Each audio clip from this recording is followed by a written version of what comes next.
ഇരിക്കുന്ന പലർക്കും ദൈവത്തെ അറിയാം, പക്ഷെ നമ്മുടെ സഹനം കാണുന്ന ദൈവത്തെ പലർക്കും അറിയില്ല. പറഞ്ഞേ ഹല്ലേലൂയ. എന്നതാ കേട്ടതെല്ലാം മറന്നാൽ ഇത് മറക്കരുത്. അത് എവിടെ എഴുതിയിട്ടുണ്ടെന്ന് അറിയാമോ? ദാനിയേലിന്റെ പുസ്തകത്തിനകത്ത് ദാനിയേലിനെ രാജാവ് ശിക്ഷയായിട്ട് കൊണ്ടുപോയി ബാബിലോണിലെ സിംഹക്കുഴി കൊണ്ടുപോയിട്ടിട്ടുണ്ട്. സിംഹക്കുഴി. എന്നിട്ട് വാതിൽ അടച്ചു. ദാനിയേൽ സിംഹക്കുഴി കിടക്കുക. അപ്പോൾ വേറൊരു നാട്ടിലുള്ള ഒരു പ്രവാചകരെ ദൈവം മുടിക്കുത്തിനകത്ത് പിടിച്ച് അപ്പവും ഭക്ഷണവും കൊണ്ടുവരുക. അപ്പോൾ ദൈവം ഈ പ്രവാചകനോട് പറഞ്ഞു, ഭക്ഷണം കൊടുക്കാൻ പറഞ്ഞപ്പം ഈ കുഴിയിലേക്ക് ഭക്ഷണം നീട്ടിക്കൊടുത്തപ്പം ദാനിയേൽ ഭക്ഷണം ആർത്തിയോടെ ഭക്ഷിച്ചു എന്നല്ല എഴുതിയിരിക്കുന്നത്. ദാനിയേൽ ഉടനെ പറയുക, ഈ കുഴി കിടക്കുന്ന എന്നെ നീ ഓർത്തല്ലോന്ന്. പറഞ്ഞു ഹല്ലേലൂയ. ഏതേലും സഹനത്തിൽ കിടക്കുന്ന വ്യക്തികൾ, വേദനയുടെ കുഴി കിടക്കുന്ന വ്യക്തികൾ, നഷ്ടത്തിലായിരിക്കുന്ന വ്യക്തികൾ ഈ സമയത്ത് കൂടപ്പിറപ്പ് മറക്കും, സഹപ്രവർത്തകര് മറക്കും, ഒപ്പം ശുശ്രൂഷ ചെയ്തവര് മറക്കും, മക്കള് മറക്കും, ഭാര്യ മറക്കും, ഭർത്താവ് മറക്കും, ഫ്രണ്ട്സ് മറക്കും, ദൈവം മറക്കില്ല. എഴുതിയിരിക്കുന്ന നോക്കിയ ദാനിയേലിന്റെ കുടുംബക്കാര് മറന്നു. ദാനിയേലിന് ഫുഡ് കഴിച്ചോന്ന് ആരും വന്ന് ചോദിച്ചില്ല. ഈ സിംഹക്കുഴി കിടക്കുന്ന മനുഷ്യൻ ജീവനോടെ ഉണ്ടോന്ന് ഒരുത്തൻ പോയി വന്ന് വാതൊക്കെ നോക്കിയിട്ടില്ല. അപ്പോഴാ ദാനിയേൽ ഉറക്കെ പറയുന്നത്, എന്നെ നീ ഓർത്തല്ലോന്ന്. ഈ മൈക്കിലൂടെ പറയുമ്പോൾ ഇത് ഫീൽ ചെയ്യില്ല, ആർക്കും ഫീൽ ചെയ്യില്ല. ഇത് ഫീൽ ചെയ്യണമെങ്കിൽ ഇതുപോലൊരു കുഴി കിടക്കുന്ന ഒരാളായിട്ട് അവസ്ഥയിൽ നിൽക്കുമ്പം ആ വാക്കിന് ഭയങ്കര അർത്ഥം വരും. നമ്മുടെ കണ്ണ് നിറയും. ദാനിയേൽ പറയാണ്, നീ എന്നെ ഓർത്തല്ലോ എന്ന്. ഭയങ്കര റിസ്കാ ദൈവം എടുത്തേ. ദൈവത്തിന് നേരിട്ട് ഫുഡ് കൊടുത്താൽ പോരായിരുന്നോ? പ്രവാചകനെ കൊണ്ടുവന്ന് അവിടെ കൊണ്ട് നിർത്തി ഫുഡ് കൊടുപ്പിച്ചു. അന്നേരം ദൈവം പറയുക, ഞാൻ വിശന്നായിരിക്കുന്നെന്ന് വരെ ദൈവത്തിന് അറിയാലോന്ന്. എന്റെ വയറ്റിലെ വിശപ്പ് വരെ അറിയാവുന്ന ഒരു ദൈവമാ എന്റെ ദൈവം. പലർക്കും അറിയില്ല, പലരും പ്രാർത്ഥിക്കുന്നവരും ശുശ്രൂഷകരുവാ. എന്റെ ദാനിയേലിന്റെ വിശപ്പറിഞ്ഞവനാ ദൈവം. വിശപ്പ് പോലും അറിയുന്ന ഒരു ദൈവത്തെ പലർക്കും അറിയില്ല എന്നുള്ളതാണ് പലരുടെയും പരാജയ കാരണം. പറഞ്ഞേ ഹല്ലേലൂയ. ഒരു കരം ഉയർത്തി ഉറക്കെന്ന് പറഞ്ഞേ ഹല്ലേലൂയ, ഹല്ലേലൂയ. സഹനത്തിന് വിലയുണ്ട്, ഭയങ്കര വിലയുണ്ട്. ആ വില അറിഞ്ഞാൽ സഹിക്കുന്നത് ഭയങ്കര ഭാഗ്യമാണെന്ന് നമ്മൾ കരുതുന്നല്ല, ഏറ്റെടുക്കും. അങ്ങനെ ഈ മനുഷ്യൻ പറഞ്ഞു സഹനത്തിന് ഭയങ്കര വിലയുണ്ട്. എന്നിട്ട് അവൻ പറഞ്ഞൊരു ഡയലോഗ് ഞാൻ ഇപ്പോൾ ഓർത്തിരിക്കുക. സങ്കീർത്തനം 56:8 എന്താണ് വചനം? നിങ്ങൾക്കറിയാവുന്നൊരു വചനമാണ്. ഏതാ വചനം? അവിടുന്ന് നിന്റെ അലച്ചിലുകൾ എണ്ണിയിട്ടുണ്ട്. നിങ്ങൾ ആരെങ്കിലും എണ്ണിയിട്ടുള്ളവരുണ്ടെങ്കിൽ ഒന്ന് കൈവക്കാവോ? ആരും കൈവക്കരുത്. അലച്ചിലുകൾ ആരും എണ്ണാറില്ല. ഊട്ടി ഫ്ലവർ ഷോ കാണാൻ പോയത് എണ്ണിയിട്ടുണ്ട്, എറണാകുളം ലുലുമാളിൽ പോയത് എണ്ണിയിട്ടുണ്ട്, സുഹൃത്തുക്കളോടൊപ്പം ടൂർ പോയത് എണ്ണിയിട്ടുണ്ട്, പഞ്ചാബ് രാജസ്ഥാൻ ട്രിപ്പ് പോയത് എണ്ണിയിട്ടുണ്ട്, നല്ലൊരു പടത്തിന് ഫാമിലി ആയിട്ട് പോയത് എണ്ണിയിട്ടുണ്ട്, നല്ലൊരു ഹോട്ടലിൽ കയറി ഗുണകരമായ രുചികരമായ ഒരു ഫുഡ് കഴിച്ചത് ഭയങ്കര ഓർമ്മയിലുണ്ട്. ആരും എണ്ണാത്തൊരു കാര്യം ദൈവം എണ്ണീന്ന്. ഏത്? എൻ്റെ അലച്ചിലുകൾ ദൈവം എണ്ണിയിട്ടുണ്ടെന്ന്. രണ്ടാമത്തേത് ആരും ചെയ്യാത്തതാ. എന്ത്? അവിടുന്ന് നിന്റെ കണ്ണുനീർ കണങ്ങൾ കുപ്പിക്കകത്ത് ശേഖരിച്ചിട്ടുണ്ടെന്ന്. എന്തുകൊണ്ടാ തുവാലെ തൂത്തിട്ടുണ്ടെന്ന് എഴുതാഞ്ഞേ? നമ്മൾ എഴുതുവാടെ എന്നാ എഴുതേനേയും? ഞാൻ എൻ്റെ കണ്ണുനീര് ഇതുപോലെ ഒരു തുവാലെ തൂത്തിട്ടുണ്ട് പല പ്രാവശ്യവും എഴുതിയേനെ. നിങ്ങൾ ആരെങ്കിലും കുപ്പിയിലെടുത്ത് വെച്ച് ആരെങ്കിലും ഇടാത്തുണ്ടോ? നിങ്ങളുടെ മക്കൾ കരഞ്ഞപ്പോൾ നിങ്ങൾ കുപ്പി എടുക്കാനാണോ ഓടിയേ? തുവാല എടുക്കാനാ ഓടിയേ? നിങ്ങൾ ആരെങ്കിലും കരയുമ്പോൾ പെട്ടെന്ന് സാരിത്തുമ്പേൽ അത് തൂത്ത് കളഞ്ഞിട്ടുണ്ട്. ഞാനാണെ ലോഹെ തൂത്ത് കളയും, ഈ വെള്ളത്തുണി തൂത്ത് കളയും. ഞാൻ അടുക്കളയിൽ പോയി കുപ്പി എവിടെയുള്ള നോക്കാൻ പോകാറില്ല. നമുക്ക് ചിലപ്പോൾ ചിരി വരും ഇത് വായിക്കുമ്പം. ദൈവത്തിന് വേറെ പണിയൊന്നുമില്ലെന്ന് ചോദിക്കും. ഒരു മനുഷ്യൻ കരയുമ്പോൾ ദൈവം കുപ്പി എടുക്കാൻ പോകുന്നു. കുപ്പി എടുക്കുന്ന എന്തിനാ? എന്തേ കുപ്പി ശേഖരിക്കുള്ളൂ? എന്തേ ശേഖരിച്ചു വെക്കുള്ളൂ? വിലയുള്ളതിനെ ശേഖരിക്കുള്ളൂ. നമ്മൾ ആരും വിലയില്ലാത്തതായി കണ്ടതാ. രണ്ട് കണ്ണിലൂടെ ഒഴുകുന്ന കണ്ണുനീരിന് നമ്മൾ വിലയില്ലാത്തത് കൊണ്ടാ അത് വേറൊരാൾ കാണുന്നതിന് മുമ്പ് അങ്ങ് തൂത്ത് കളയുന്നേ. ദൈവം പറയുക, ഞാനത് തൂത്ത് കളയില്ലെന്ന്. ഞാൻ അതിനെ നിലത്ത് വീഴാനും സമ്മതിക്കില്ല. അത് കുപ്പിയിലെടുത്ത് വയ്ക്കും. കുപ്പിയിലെടുത്ത് വെക്കുന്നത് ഉപ്പുരസമുള്ള കണ്ണീരാണെന്ന് നിങ്ങൾ ഓർക്കണം. നമ്മളും കുപ്പി എടുക്കാൻ പോയേനെ. എപ്പം? ആയുർവേദ കടയിൽ ഒരു കുപ്പി കണ്ണുനീര് 450 രൂപ ഉണ്ടെന്ന് ഇരിക്കട്ടെ. ഒരു കുപ്പി കണ്ണുനീര് 450 രൂപ. 1 ലിറ്ററിന് ഇത്രയും വിലയുണ്ടെന്ന് കരുതുക. ചില സൗന്ദര്യം പോയാലും 2 കുപ്പി ഇവിടെ ഒട്ടിച്ചോണ്ടേ ഇവിടെ വരുള്ളൂ പലരും. ഇനി അറിയാതെ എങ്ങനെ 2 തുള്ളി വന്നാലേ അത് വെറുതെ ലൂസാക്കണ്ടല്ലോ എന്ന് വിചാരിച്ച് നമ്മൾ ചില സൗന്ദര്യമൊക്കെ പോയാലും വേണ്ടില്ല 2 കുപ്പി 1 കുപ്പി ഇവിടെ. റബ്ബർ പാൽ എടുക്കുന്ന പോലെ നമ്മൾ കണ്ടീനെടുത്തേനെ. എങ്ങനെ? റബ്ബർ പാൽ എടുക്കുമ്പോൾ ഇങ്ങനെ ചിരട്ടിലെടുത്തിട്ട് ബക്കറ്റിൽ ഒരു ഒരയില്ലേ, ഇങ്ങനെ ഉരച്ച്, അതുപോലെ നമ്മൾ ഇങ്ങനെ എടുത്തിട്ട് ഗ്ലാസ്സിൽ ഉരച്ചിറക്കിയേനെ. ഇതിന് വിലയില്ലാത്തതുകൊണ്ടാണ്. ഇത് തുണി കൊണ്ട് തൂക്കും. ഈ തുണി നാളെ ഒരു സമയത്ത് അലക്കിയും കളയും. സർവശക്തനായ ദൈവം പറയുക, നിന്റെ കണ്ണുനീര് ഞാൻ കുപ്പിയിൽ ശേഖരിച്ചിട്ടുണ്ട്. ദൈവമേ, നീ എന്നെ ഓർത്തല്ലോ. പറഞ്ഞേ ഹല്ലേലൂയ. എൻ്റെ ജീവിതത്തിലെ കാര്യം പറയാം. ഞാൻ പിന്നീട് എൻ്റെ അപ്പച്ചൻ്റെ മദ്യപാനത്തിൻ്റെ വിഷമം എൻ്റെ മനസ്സിലുണ്ട്. ഇതെനിക്ക് ഭയങ്കര വളവായിട്ട് മാറി, ഭയങ്കര ശക്തിയായിട്ട് മാറി. ഞാൻ പിന്നീട് 5ാം ക്ലാസ്സിൽ ഏകദേശം പഠിക്കുമ്പോഴാണ് ഒരു കല്യാണത്തിന് പോയ ഓർമ്മ. എൻ്റെ ജീവിതത്തിലെ സഹനത്തിന് ദൈവം വിലയിട്ട കാര്യം പറയുന്നത്. ദുഃഖത്തോടെ അല്ല പറയുന്നത്, 100%, 100ൽ 101% ഹാപ്പി, സന്തോഷത്തോടെ പറയാം. 5ാം ക്ലാസ്സിൽ പഠിക്കുമ്പോൾ ഒരു കല്യാണത്തിന് പോയപ്പോൾ നല്ല ഡ്രസ്സ് ഇല്ലാത്തതുകൊണ്ട് സ്കൂളിലിട്ട യൂണിഫോമുമായിട്ടാണ് പോയത്. അത് സാമാന്യം അന്നത്തെ കാലത്തെ നല്ല കല്യാണമായതുകൊണ്ട് മറ്റ് പൊതുവായി എടുക്കുന്ന ഫോട്ടോകളൊന്നും പെടാതിരിക്കാൻ വേണ്ടി എന്നെ ഈ വേഷത്തിൽ കണ്ട ആ വീട്ടിലെ ഒരാൾ എന്നെ കയ്യെ പിടിച്ചുകൊണ്ട് പോയി ഒരു റൂമിനകത്തിട്ട്, ഒരു ചെറിയൊരു കുടുസുമുറിക്കകത്തിട്ട് വാതിലടച്ചിട്ട് എന്നോട് പറഞ്ഞു, ഇവിടെ നിന്നോന്ന് പറഞ്ഞു. വിളിക്കാൻ വരുമ്പോഴേ വിളിക്കുമ്പോൾ വന്നാൽ മതി എന്ന് പറഞ്ഞു. അന്നത്തെ പ്രായം ചിന്തിക്കാനൊന്നും അത്ര കാര്യമായിട്ട് അറിയില്ലാത്ത പ്രായം. ഞാൻ അവിടെ നിന്ന് സ്റ്റോർ റൂം, അത് അവിടെ കിഴങ്ങ്, പയറ്, കല്യാണത്തിന് ആവശ്യത്തിന് സവോള മേടിച്ച് എല്ലാം അവിടെ ഇരിപ്പുണ്ട്. അവിടെ നിന്നു. കുറേ സമയം കഴിഞ്ഞപ്പോൾ ഞാൻ ഇറങ്ങി ചെന്നപ്പോൾ എൻ്റെ വീട്ടിലുള്ളവർ ചോദിച്ചു, എവിടെയായിരുന്നു? കുറേ നേരമായിരുന്നു. ഞാൻ ഇവിടെയായിരുന്നു, എന്നെ ഇനി ആൾ നിർത്തിയെന്നും പറഞ്ഞു. പിന്നീട് എനിക്ക് മനസ്സിലായി, ഒരു കല്യാണത്തിന് ചെന്നപ്പോൾ നല്ല ഡ്രസ്സ് ഇല്ലാത്തത് കൊണ്ടാണ് ഈ മാറ്റി നിർത്തിയത് എന്ന് എനിക്ക് മനസ്സിലായി. പിന്നീട് ഒന്നും കല്യാണത്തിനൊന്നും ഞാൻ അധികം പോയിട്ടില്ല. പിന്നെ ഒരു കല്യാണത്തിന് പോകാൻ ഞാൻ ഇഷ്ടപ്പെട്ടിട്ടുമില്ല.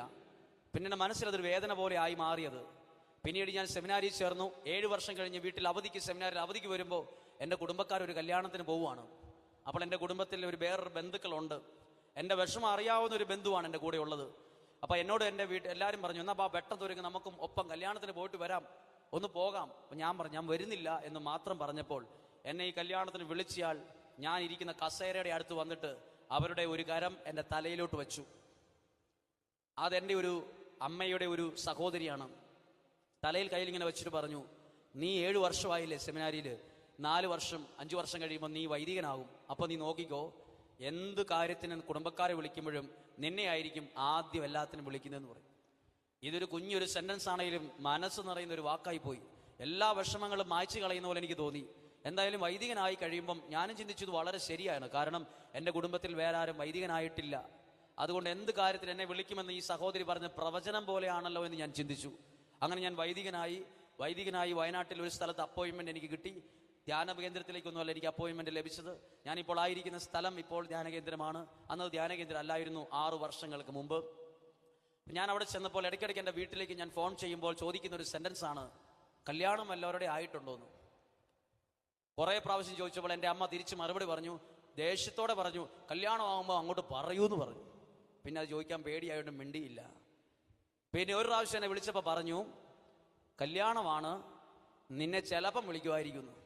ഞാൻ ചോദിച്ചു, പിന്നെ അഡ്ജക്റ്റീവ് ആണല്ലോ അമ്മ, എന്താണ് ചിലപ്പം വിളിക്കുകയല്ലേ? വിളിക്കുമായിരിക്കും എന്ന് പറഞ്ഞു. എന്തായാലും എന്നെ കല്യാണത്തിന് വിളിച്ചു. ആ സഹോദരി പറഞ്ഞ പോലത്തെ ഒരു വിളിയാണ് വിളിച്ചതും. ഒരു കുടുംബത്തിലെ ഒരു കല്യാണം, വലിയൊരു കല്യാണമാണ്. വിളിച്ചത് ആ വീട്ടിലെ സഹോദരൻ വിളിച്ചിട്ട് പറഞ്ഞു, കല്യാണമാണ്, അറിഞ്ഞു കാണുമല്ലോ, തലേ ദിവസമേ വരണം, കുർബാന ചെല്ലണം, പ്രസംഗം പറയണം.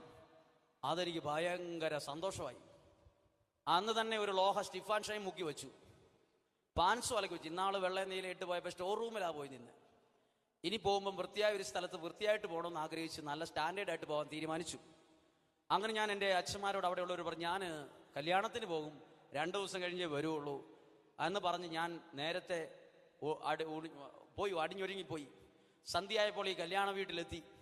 ഞാൻ വളരെ സന്തോഷത്തോടും പ്രതീക്ഷയോടും കൂടിയാണ് ആ വീട്ടിൽ ചെല്ലുന്നത്. അവിടെ ചെല്ലുമ്പോൾ ഞാൻ വിചാരിച്ച പോലൊന്നും എനിക്ക് കാര്യങ്ങൾ ലഭിച്ചില്ല. അവിടെ ചെല്ലുമ്പം എന്നെ ആരും മൈൻഡ് ചെയ്യുന്നില്ല, ആരും വിളിക്കുന്നുമില്ല. ഒന്നിനും ഞാൻ വിചാരിച്ച പോലൊന്നും അല്ല ലഭിക്കുന്നത്. എൻ്റെ കുഴപ്പം കൊണ്ടാണ്, എൻ്റെ കുറവ് കൊണ്ട് തന്നെയാണ്. എനിക്കത് പെട്ടെന്ന് വല്ലാണ്ട് ഫീൽ ചെയ്തു. എനിക്ക് തോന്നി, തലേദിവസം വരണ്ടായിരുന്നല്ലോ. എന്നോട് ഒരാൾ ചോദിച്ചു, ഭക്ഷണം കഴിച്ചോന്ന്. ഞാൻ പറഞ്ഞു ഇല്ല എന്ന്. എന്നാൽ ഭക്ഷണം കഴിച്ചോളാൻ പറഞ്ഞു, സാധാരണ പോലെ. പിന്നീടുള്ള സംസാരമെല്ലാം എനിക്ക് ഓശാന ഞായറാഴ്ചത്തെ കഴുതയുടെ അനുഭവം പോലെ എനിക്ക് തോന്നി. എന്താണ് ഓശാന ഞായറാഴ്ചത്തെ കഴുതയുടെ പ്രത്യേകത? ഓശാന ഞായറാഴ്ചത്തെ കഴുത സ്റ്റാൻഡേർഡ് കഴുതയാണ്. ഈ കഴുതയ്ക്ക് ഒരു വിലയില്ലായിരുന്നു. ഒരു ദിവസം ഈശോ വന്നപ്പോൾ പിന്നെ ആൾക്കാർ തുണിയിടാൻ തുടങ്ങി, ഇല വീശാൻ തുടങ്ങി. കഴുത വിചാരിച്ചു എന്നും ഇതാണെന്നും. ഈശോ കയറിയ ഈ കഴുതയെക്കുറിച്ച് വേറൊരാൾ കഥ എഴുതി. ഞാനിപ്പോൾ പറയുന്നത് കഥയിലെ കഴുതയുടെ അനുഭവമാണ്. പിറ്റേ ദിവസം ഈ കഴുത ആളുകളുള്ള സ്ഥലത്ത് ചെന്നുവെന്നും ആളുകൾ എറിഞ്ഞോടിച്ചു എന്നാണ് കഥയിലെ കഴുത. എനിക്ക് അതുപോലെ തന്നെ തോന്നി, വരണ്ടായിരുന്നല്ലോ എന്ന് എനിക്ക് തോന്നി. അങ്ങനെ ഞാൻ പെട്ടെന്ന് ആ കല്യാണ വീട്ടിൽ നിന്ന് അല്പം ഭക്ഷണം കഴിച്ച് ഇറങ്ങി. ഞാൻ എൻ്റെ വീട്ടിൽ ചെന്നപ്പോൾ എൻ്റെ വീട്ടിലുള്ള ഒരാൾ എന്നോട് ചോദിച്ചു, എന്താ ടെൻഷൻ? ഞാനൊന്നും പറഞ്ഞില്ല എന്നാന്ന്. ഒന്നുമില്ല എന്ന് പറഞ്ഞു. യാത്രയുടെ ക്ഷീണമാണെന്ന് ഞാൻ പറഞ്ഞു. പിറ്റേ ദിവസം എനിക്ക് കുർബാന ചെല്ലണമെന്നുള്ളൊരു ആഗ്രഹം എൻ്റെ മനസ്സിലുണ്ട്. അങ്ങനെ ഞാൻ അവിടെ നിന്ന് എൻ്റെ ഒരു കൂട്ടുകാരനെ ഞാൻ ഇച്ചിരി ദൂരോട്ട് പോയി മാറി നിന്നിട്ട് വിളിച്ചു. എടാ, നാളെ നിനക്ക് വണ്ടിയായിട്ട് ബൈക്കുമായിട്ട് വരണം, സ്കൂട്ടറുമായിട്ട് വരണം, ഒരു കല്യാണത്തിന് പോകാനാണ്, നീ എന്തായാലും വരണമെന്ന് പറഞ്ഞു. ഞാൻ 7:30 അവിടെ എത്താമെന്ന് പറഞ്ഞു. അവൻ വരാമെന്ന് തീരുമാനിച്ചു. എനിക്ക് ഭയങ്കര സന്തോഷമായി.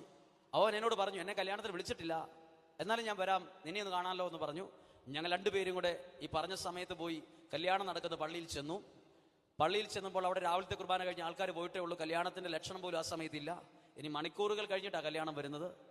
കല്യാണത്തിന് സമയം മണിക്കൂറുകൾ ഉള്ളതുകൊണ്ട് ഇവരെന്നോട് പറഞ്ഞു, ഇത്രയും നേരത്തെ വരണ്ടായിരുന്നല്ലോ എന്ന് പറഞ്ഞു. നേരത്തെ വരണ്ടല്ല എന്ന് അവിടെ വർത്താനമൊക്കെ പറഞ്ഞ് സമയം പെട്ടെന്ന് പോയി. എൻ്റെ ഫോണിലേക്ക് ഒരു കോള് വരുവാണ്, എവിടെ ഉള്ളതെന്ന്. അപ്പം ഞാൻ ഫോൺ എടുത്ത് തിരിച്ച് മറുപടി പറഞ്ഞു, ഞങ്ങളുടെ പള്ളിയിലുണ്ട്, ഞങ്ങൾ ഇന്ന സ്ഥലത്തുണ്ട്. അപ്പോൾ എന്നോട് ഇങ്ങനെ വിളിച്ചു പറഞ്ഞു, എന്നാൽ വേഗം വീട്ടിലേക്ക് വാ, വീട്ടിൽ നിന്ന് പ്രാർത്ഥന ചൊല്ലി ഇറങ്ങാറായി എന്ന് പറഞ്ഞു. എൻ്റെ ഇന്നലത്തെ ദുഃഖമെല്ലാം പെട്ടെന്ന് അപ്രത്യക്ഷമായി. ഇവനോട് പറഞ്ഞു, വണ്ടി എടുക്കും, നമുക്ക് പോകാം എന്ന് പറഞ്ഞ് ഞാനും എൻ്റെ കൂട്ടുകാരനും കൂടെ ആ വീട്ടിൽ ചെല്ലുന്നു. അവിടെ ആഘോഷമായ ഒരു രീതിയാണ്, നല്ല ഒരു ആഘോഷമായ ഒരു കല്യാണമാണ്. ഞാനവിടെ ചെന്നപ്പോൾ ഈ കല്യാണം കഴിക്കുന്ന ചെറുക്കൻ, ഈ മനുഷ്യൻ, ഇവനെ ഞാൻ വർഷങ്ങൾക്ക് മുമ്പ് കണ്ടൊരു പരിചയമുള്ളൂ. കാരണം പ്രത്യേക കാരണത്താൽ സ്ഥലമൊക്കെ വിറ്റുപോയി. രണ്ടുപേരും ഞാൻ സെമിനാരിൽ ചേർന്നു. ഞാൻ അവധിക്ക് വരുമ്പോൾ ഇവനെന്തായാലും വിദേശത്ത് ജോലിയായിരുന്നു. ജോലിക്ക് വന്ന് കല്യാണം നടക്കുകയാണ് ഇപ്പം. ഇനി ഇത് കഴിഞ്ഞ പാടെ തിരിച്ചു പോവുകയും ചെയ്യും. അങ്ങനെ ഈ കല്യാണത്തിന് ഞാൻ അവിടെ ഈ വീട്ടിൽ നിൽക്കുമ്പം എന്നോട് പറഞ്ഞു, പ്രാർത്ഥന രൂപത്തിന് മുമ്പിലാണ് നിൽക്കുന്നത്. ഫോട്ടോ എടുക്കുന്നവരും വീഡിയോക്കാരൊക്കെ അടുത്തുണ്ട്, വീഡിയോ എടുക്കുന്ന ആൾക്കാരുണ്ട്, ഫോട്ടോക്കാരുണ്ട്. അപ്പം ഞാൻ ഇവൻ വരാത്തോണ്ട് എല്ലാവരും വെയിറ്റ് ചെയ്യണം. അപ്പോൾ ഇവനെ ഒന്ന് കാണാൻ ആഗ്രഹിച്ച് ഞാൻ ആ കല്യാണ വീട്ടിൽ നിന്ന് വിരളയിൽ ഇങ്ങനെ പൊങ്ങി ഞാൻ വീടിൻ്റെ അകത്തേക്ക് നോക്കി. ഈ കല്യാണം കഴിക്കാൻ പോകുന്ന ചെറുക്കൻ ഇവനെ ഒന്ന് കാണാൻ വേണ്ടിയിട്ട്. അപ്പം ഞാനിങ്ങനെ നോക്കിയത് അവൻ കണ്ടു. അവൻ കല്യാണത്തിന് കോട്ടൊക്കെ ഇട്ട് റെഡിയായിട്ട് നിൽക്കുന്ന ആളാണ്. പക്ഷെ അവനൊരു ഫോൺ ചെയ്യുകയാണ്. പെട്ടെന്ന് അവൻ ആ ഫോൺ കട്ട് ചെയ്തിട്ട് ഇവൻ വേഗത്തിൽ വന്നപ്പോൾ എൻ്റെ മനസ്സ് ഭയങ്കര സന്തോഷിച്ച് എന്നോട് പറഞ്ഞു, ഞാൻ ഇങ്ങനെയാണ് ചിന്തിച്ചത്, എൻ്റെ അടുത്ത് വന്ന് വേഗം വരുന്നത് സന്തോഷത്തോടെ ആയിരിക്കുമെന്ന്. ഇവൻ അടുത്തേക്ക് വന്ന് ഇച്ചിരി ദേഷ്യത്തിൽ എന്നാൽ സാമാന്യ ഒച്ചയിൽ ഇങ്ങനെ പറഞ്ഞു, നീ കുർബാന ചെല്ലണ്ട കേട്ടോ എന്ന് പറഞ്ഞു. നീ കുർബാന ഇത് ഞാൻ പ്രതീക്ഷിക്കാത്തൊരു ഡയലോഗ്. ഒരു അടി കിട്ടിയ പോലെ എനിക്ക് തോന്നി. ഇതിൽ എന്തേരെ വേദനയുണ്ടെന്ന് നിങ്ങൾക്ക് അറിയില്ലായിരിക്കും. ഇതിൽ എന്തേരെ വേദനയുണ്ടെന്ന് മുറ്റത്തൊരു കല്ലെടുത്ത് ഒറ്റ ഇടി ഇവിടെ ഇടിക്കണം. എന്തേരെ വേദനയുണ്ടോ അതിനേക്കാൾ വലിയ വേദന നമുക്ക് ഇടിക്കാതെ തന്നെ ഫീൽ ചെയ്തു. അപ്പം എൻ്റെ കൂട്ടുകാരൻ അത്ഭുതത്തോടെ എൻ്റെ കയ്യെ പിടിച്ചു, എന്നെ പുറത്ത് തൊട്ടു.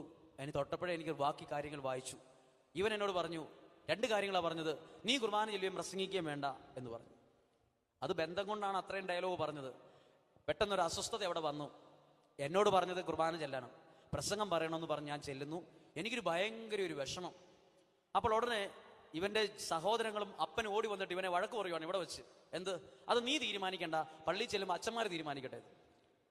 അപ്പം ഇതെനിക്കിതൊന്നും മനസ്സിലാകാത്തപ്പോൾ ഇതെല്ലാം പെട്ടെന്നിട്ട് എന്നോട് വീട്ടിലെ ഒരു ഉത്തരവാദിത്തപ്പെട്ട ആൾ പറയുക, നീ അങ്ങ് പ്രാർത്ഥിക്കാൻ. നിങ്ങൾ എന്നോട് ചോദിക്കരുത് ആ വീട്ടിൽ ഞാൻ എന്നാ പ്രാർത്ഥിച്ചതെന്ന്. ഞാൻ കുറേ പ്രാവശ്യം അതൊന്ന് ആലോചിച്ച് നോക്കി, എന്നാ ഞാനെന്ന് പ്രാർത്ഥിച്ചെന്ന്. ഇന്നും എനിക്കറിയാൻ പാടില്ല ആ കല്യാണ വീട്ടിൽ ഞാൻ എന്നാ പ്രാർത്ഥിച്ചത്. പ്രാർത്ഥനയാണോ എന്ന് പോലും എനിക്കറിയാൻ പാടില്ല. എന്തോ ഞാൻ ചൊല്ലിയിട്ടുണ്ടെന്ന് എനിക്കറിയാം. പ്രാർത്ഥന കഴിഞ്ഞ് പെട്ടെന്ന് പുറത്തിറങ്ങി ഇതേ ബൈക്കിൽ എന്നെ ഇവൻ കൊണ്ടുപോവാണ്. ഒരക്ഷരം ഇവൻ മിണ്ടിയില്ല. കൃത്യം കല്യാണം നടക്കുന്ന പള്ളിയിലേക്ക് കയറേണ്ട വഴിയുടെ അപ്പുറത്തേക്ക് കൊണ്ടുപോയി ബൈക്ക് നിർത്തിയിട്ട് ഇവൻ ബൈക്ക് ഓഫ് ആക്കിയിട്ട് റോഡിൻ്റെ സൈഡിൽ കൈ കെട്ടിയിരുന്നു ബൈക്കിൽ തന്നെ. ഞാൻ ചോദിച്ചു, പോകുന്നില്ലേ? അപ്പോൾ എന്നോട് അവൻ ചോദിച്ചു, മുകളിലേക്ക് പോകണോ വീട്ടിലേക്ക് പോകണോ എന്ന്. ഞാൻ പറഞ്ഞു, 33 വയസ്സേ ആയിട്ടുള്ളൂ, മുകളിലേക്ക് പോകാൻ പ്രായമായിട്ടില്ല എന്ന് പറഞ്ഞു. മുകളിലേക്ക് പോകണേ 90 വയസ്സാകണം. ഇവൻ എന്നാ ഉദ്ദേശിച്ചറിയോ? കല്യാണത്തിന് പോകണോ വീട്ടിലേക്ക് പോകണമെന്ന്. അപ്പം ഞാൻ അന്നേരം പറഞ്ഞു, എന്തായാലും വയനാട്ടിൽ നിന്ന് ഉടുത്തൊരുങ്ങി നല്ല കളറുള്ള ലോഹയൊക്കെ എടുത്തിട്ട് വന്നതാണ്, എന്തായാലും ഈ കല്യാണം കൂടിയിട്ടേ പോകുന്നുള്ളൂ, നീ എന്തായാലും വണ്ടി ഇച്ചിരി മാറ്റി വെച്ചോ, എന്തും സംഭവിക്കാം. പിന്നെ രണ്ടും കെട്ടൊരു രീതിയാണ്, രണ്ടും കൽപ്പിച്ചുള്ളൊരു പോക്കാണ്. ഇനി അവിടെ ചെല്ലുമ്പോൾ അല്പം അധികം വൈദികരുണ്ട്. സംഭവം ഇങ്ങനെയാണ്, ഇവൻ വിദേശ രാജ്യത്തായതുകൊണ്ട് ഇവൻ്റെ പല കൂട്ടുകാർക്കും കല്യാണത്തിന് പങ്കെടുക്കാൻ പറ്റാത്തത് കൊണ്ടും ഇവൻ അവിടെ നിന്ന് വരുന്നതിന് മുമ്പ് തന്നെ നല്ല പാട്ടുകാരനായ ഒരു അച്ഛനെ കൊണ്ട് കുർബാന ചെല്ലാൻ ഓൾറെഡി ബുക്ക് ചെയ്തു. പിന്നെ രണ്ടാമത്തെ ഒരു പ്രസംഗം പറയാൻ വേറൊരു അച്ഛനെ ബുക്ക് ചെയ്തു.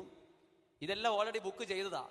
അപ്പോഴാണ് എന്നോട് ഇതറിയാതെ സഹോദരൻ വിളിച്ച് പറയുന്നത് എന്നോട് കുർബാന ചെല്ലണമെന്ന്. അങ്ങനെ ഇത് തമ്മിൽ ക്ലാഷ് ആയതാണ്.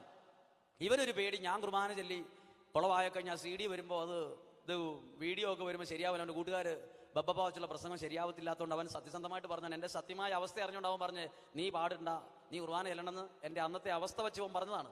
എക്സ്ട്രാ ഓർഡിനറി ഒന്നുമില്ല. അപ്പോൾ എനിക്കിത് ഭയങ്കര വിഷമമായി പോയത് വേറൊരു സത്യം. കുർബാന കഴിഞ്ഞു, സൈഡിൽ നിന്ന് കുർബാന കൂടി, ഒരു പ്രാർത്ഥന കുർബാന ചൊല്ലി. ഞാൻ ഇത്രേ പ്രാർത്ഥിച്ചിട്ടുള്ളൂ, ഈ കുർബാന പെട്ടെന്നൊന്ന് തീർന്നായിരുന്നെങ്കിൽ, ഇത് തീർന്നു കിട്ടിയായിരുന്നെങ്കിൽ.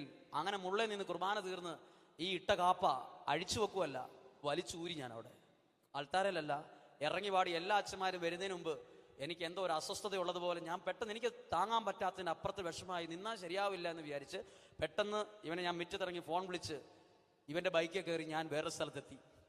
എന്നിട്ട് ഇവനോട് ഞാൻ പറഞ്ഞു, മാനന്തവാടിക്ക് പോകുന്ന ബസ് കിട്ടുന്ന ഒരു സ്ഥലത്ത് നീ എന്നെ നിർത്തിത്താ. ഞങ്ങൾ തമ്മിൽ അധികം സംസാരം ഇല്ലായിരുന്നു.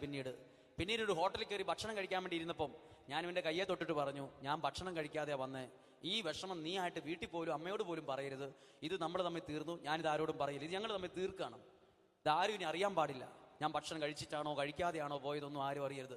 മാനന്തവാടി ബസ്സേ കയറി മാനന്തവാടി വരാൻ ഏകദേശം 2.5 മണിക്കൂർ എടുത്തു. അത്രയും സമയം എൻ്റെ മനസ്സ് എങ്ങനെ സ്പീഡിൽ പോയി എന്ന് എനിക്കറിയാം. പെട്ടെന്ന് മാനന്തവാടി എത്തിയോലെ തോന്നി. ഈ സമയത്ത് എൻ്റെ മനസ്സിൻ്റെ ഭാരം ഞാൻ തൂക്കി നോക്കി.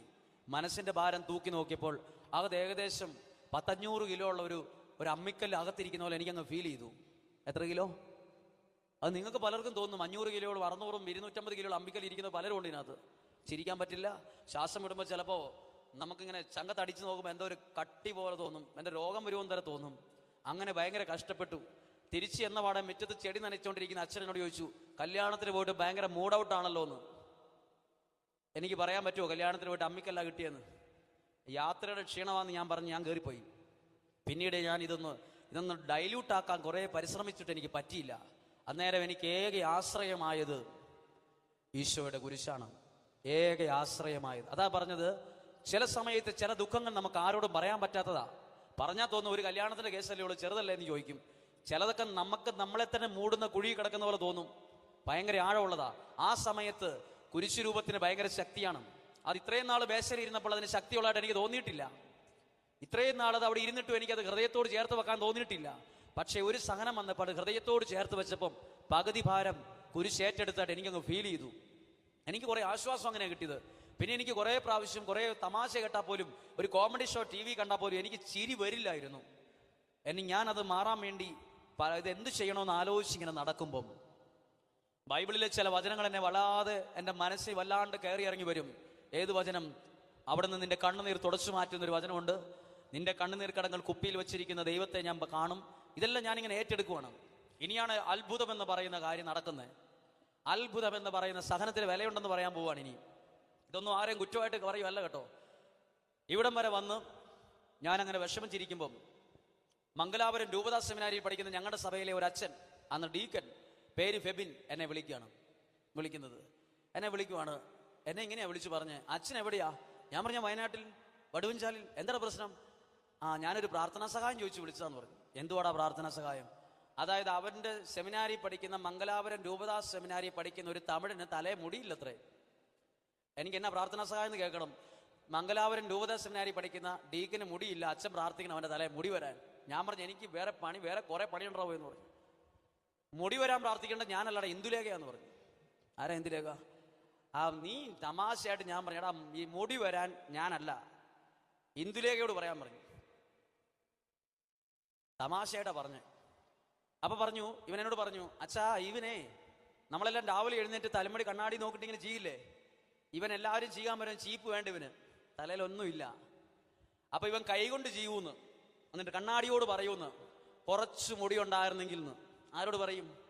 കണ്ണാടിയിൽ കാണുന്ന ഇവനോട് തന്നെ ഇവൻ പറയുക, ഇച്ചിരി മുടി ഉണ്ടായിരുന്നെങ്കിൽ. ഈ മുടിയുള്ളതിന്റെ വില അറിയണം. എന്നാ ചെയ്യണമെന്നറിയോ? എന്തറിയണം? മുടി ഇപ്പോൾ ഉള്ളതുകൊണ്ട് അതിന്റെ വില അറിയില്ല. മുടി ഇല്ലാത്ത ഒരാൾ ചോദിച്ചു മുടിയുള്ളവന്റെ വില ഭയങ്കര വിലയാ. തിരുവനന്തപുരം RCC പോയിട്ടേ ക്യാൻസർ ബാധിച്ച് 10-15 കീമോ ചെയ്ത് പലർക്കും മുടിയില്ല, പിരികരോമവും ഇല്ല. അവരുടെ മനസ്സിലൊരു വലിയ വേദനയാണ്, തലയിൽ മുടിയില്ല. അതുകൊണ്ട് വലിയൊരു കറുത്ത തുണിയൊക്കെ കെട്ടി നടക്കും. അവരോട് ചോദിക്കണം മുടിയുടെ വില. ഇപ്പം കുറച്ച് എണ്ണവേലും ഇത്രയും പറ്റിച്ചു വെക്കാനുള്ളതുകൊണ്ട് അതിൻ്റെ വില അറിയത്തില്ല. ഇത് ഭയങ്കര വിലയാ. അതാ ഈശോ പറഞ്ഞ, അത് എണ്ണീട്ടുണ്ടെന്ന് ഞാൻ. ഹല്ലേലൂയ. അപ്പോൾ ഏത് പോട്ടെ.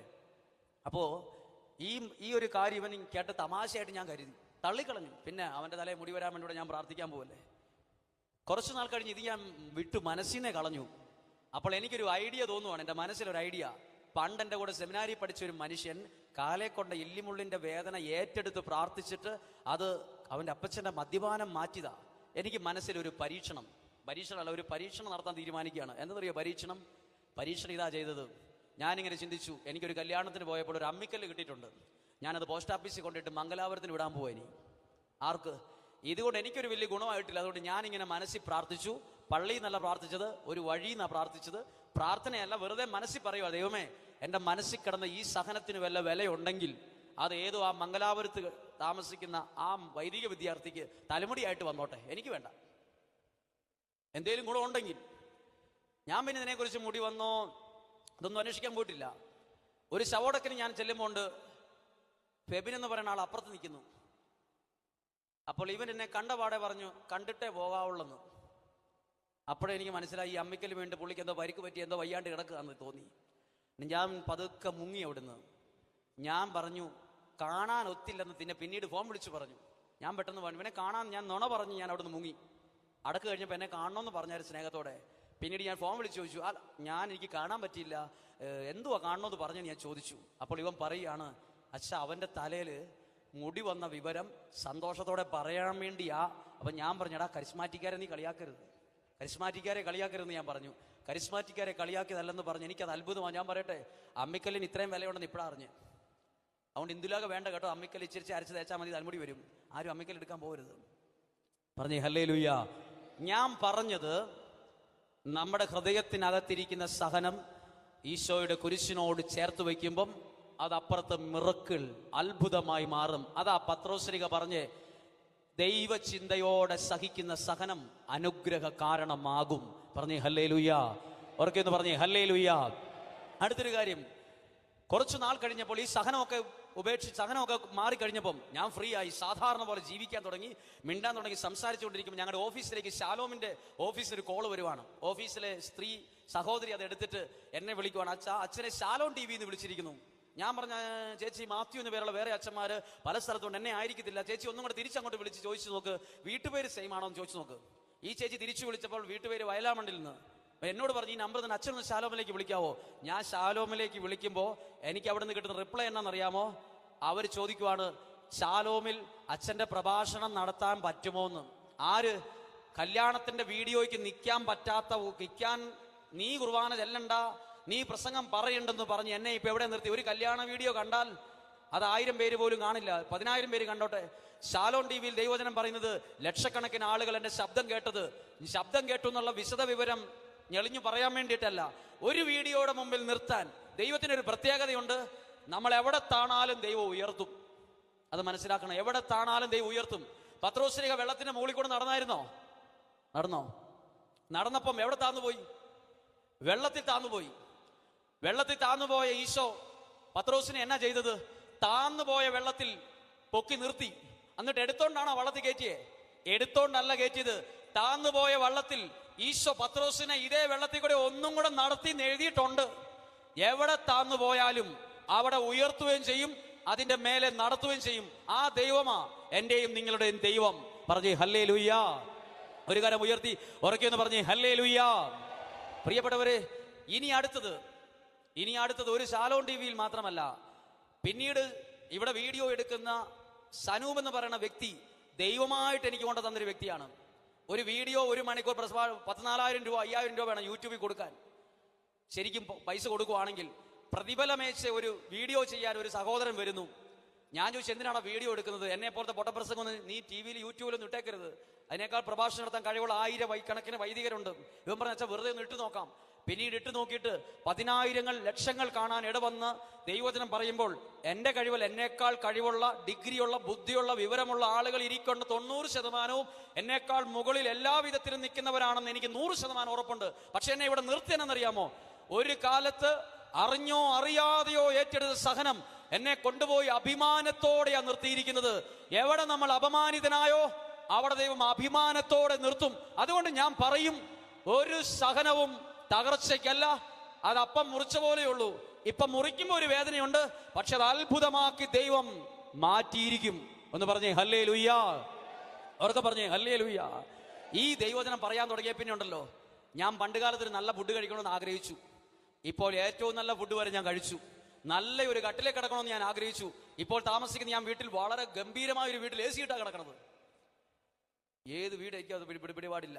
പക്ഷെ ഞാൻ ഓർത്ത് ദൈവം ഇത് എന്ത് വലിയ കട്ടില, 3 പേർക്ക് കിടക്കാനുള്ള വലിയ കട്ടിലല്ല.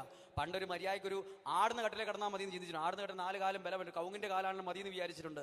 പക്ഷെ ഇന്ന് ദൈവം എന്നെ ഇന്ന് വരെ കയറാത്ത കാറെ കയറി, ഇന്ന് വരെ കിടക്കാത്ത കട്ടിലെ കിടന്നു, ഇന്ന് വരെ പുതയ്ക്കാത്ത പുതിയതരം പുതപ്പ്, ഇന്ന് വരെ 100 കണക്കിന് ആളുകളുടെ ഫോട്ടോ എടുത്തു.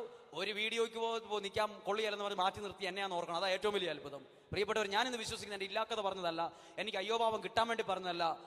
ഞാൻ നിങ്ങളോട് പറഞ്ഞത് അവന്റെ മുറിവിനാൽ സൗഖ്യമുള്ളവനായി എന്ന് പറഞ്ഞതുപോലെ ഇവിടെ ഇരിക്കുന്ന ഒത്തിരി പേര് വേദനയുള്ളവരും വേദന തിന്നുന്നവരും കയ്പ് നീര് കടിച്ചിറക്കുന്ന പോലെ പെട്ടെന്ന് ഇറക്കുന്നവരൊക്കെയാ. ഒന്നും പേടിക്കണ്ട.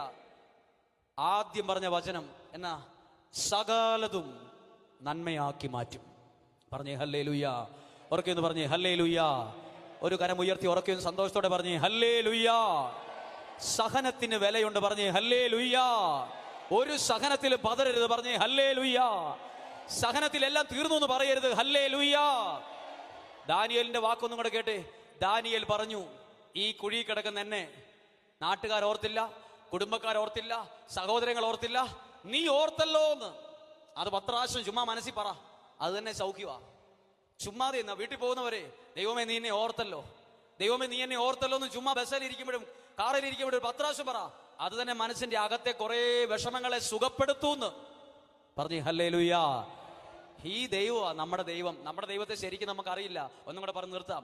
പത്രോസ്ലീഹ വെള്ളത്തിന്റെ മുകളിൽ കൂടെ പോയി, പുള്ളി താന്നങ്ങ് പോയി. ശ്വാസം മുട്ടിന്ന് എഴുതിയിട്ടില്ല അതിനകത്ത്. കയ്യെ പിടിച്ചിട്ട് ആ വെള്ളത്തിൽ താന്നു പോകുന്ന വെള്ളത്തിൽ പിടിച്ചങ്ങോട്ട് നിർത്തിയിട്ട് പൊക്കിയെടുത്തു എന്നല്ല, അതേ വെള്ളത്തിൽ ഞാൻ ഈ പലകപ്പുറത്തൂടെ നടക്കുന്ന പോലെ തന്നെ ഈശോ നടത്തിയിട്ട് ആ വള്ളത്തിൽ കയറ്റി. ഇതാര് കണ്ടു? താന്നു പോകുന്നതും ആ വള്ളത്തിലിരിക്കുന്നവർ കണ്ടു, പിടിച്ച് നടത്തുന്നതും ആ വള്ളത്തിലിരിക്കുന്നവർ കണ്ടു. നമ്മൾ താന്നു പോകുന്നവർ കണ്ട് കുറെ പേര് ചിരിച്ചിട്ടുണ്ട്. പക്ഷെ ദൈവം പിടിച്ച് അതിന്റെ മുകളിൽ കൂടെ നടത്തുന്നത് അത്ഭുതത്തോടെ കുറെ പേര് കാണുന്നുമുണ്ട്. താന്നുപോയവരെ പിടിച്ച് നടത്തുന്ന ദൈവകരം ചിലപ്പോൾ വിശ്വാസം ഇല്ലാത്തവർ വരെ കണ്ട് അത്ഭുതപ്പെടും. പറഞ്ഞേ ഹല്ലേലൂയ. ഒന്നും പേടിക്കരുത്. ദൈവം കൂടെ ഉണ്ടെങ്കിൽ ആര് പ്രതികൂലം? എന്റെ ദൈവം എനിക്ക് അനുകൂലമെങ്കിൽ ഞാൻ ഒന്നിനും ഭയപ്പെടണ്ട. പറഞ്ഞേ ഹല്ലേലൂയ.